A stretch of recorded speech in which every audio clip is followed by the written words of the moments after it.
O que precisamos ensinar aos incrédulos para que eles se convertam? Antes de responder a essa pergunta, é importante olhar para o nosso padrão de evangelismo. Os cristãos de hoje são frequentemente advertidos sobre o perigo de falar demais aos perdidos. Alguns temas são rotulados de tabu ao falar com os não convertidos, como, por exemplo, a santidade de Deus, o senhorio de Cristo, a necessidade de arrependimento e obediência, o julgamento, o inferno e eventuais regras denominacionais. Pior ainda, há alguns que levam esse evangelismo reducionista ao seu extremo. Aplicando erroneamente a doutrina reformada somente à fé, eles fazem da fé o único tópico permissível ao falar com não-cristãos sobre o seu dever diante de Deus.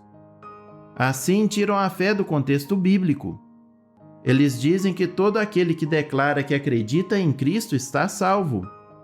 Esse padrão distorcido de evangelismo encheu as igrejas brasileiras de falsos convertidos, cuja fé é falsa e cuja esperança depende de uma promessa falsa, de bênção na vida secular. Dizendo que aceitam a Cristo como Salvador, eles rejeitam publicamente a legítima reivindicação de Deus como o Senhor de suas vidas. Prestando-lhe um suposto serviço da boca para fora, eles o desprezam totalmente com seus corações. Afirmando-o casualmente com suas bocas, eles deliberadamente o negam com suas ações. Dirigindo-se a ele superficialmente como Senhor, Senhor, eles se recusam a cumprir as suas ordens. Tais pessoas se encaixam na descrição trágica dos muitos, em Mateus 7, que um dia ficarão surpresos ao ouvi-lo dizer: Nunca vos conheci, apartai-vos de mim, vós que praticais a iniquidade.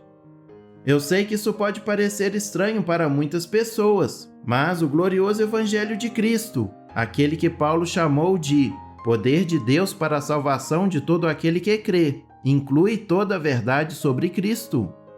Os pecadores ignorantes precisam ser instruídos sobre quem é Deus e por que ele tem direito de exigir obediência. Os pecadores autojustificados precisam entender que os seus pecados os condenam pelas exigências da lei de Deus. Os pecadores descuidados precisam ser confrontados com a realidade do julgamento iminente de Deus. Os pecadores que temem a ira divina precisam ouvir que Deus, em sua misericórdia, providenciou um meio para a redenção. Todos os pecadores devem entender que Deus é absolutamente santo. Eles devem compreender as verdades básicas sobre a morte sacrificial de Cristo e o triunfo de sua ressurreição. Eles precisam ser confrontados com a exigência de Deus de que abandonem seus pecados para abraçar a Cristo como Senhor e Salvador. A forma da mensagem irá variar em cada caso, mas o conteúdo deve mostrar sempre toda a realidade da santidade de Deus e a condição pecaminosa e desamparada do pecador.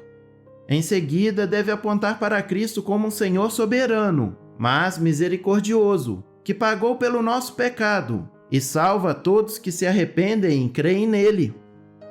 O fato é que não há um roteiro para uma conversa evangelística. Contudo, eu não tenho dúvida que devemos comunicar fielmente todo o caminho da salvação a um pecador.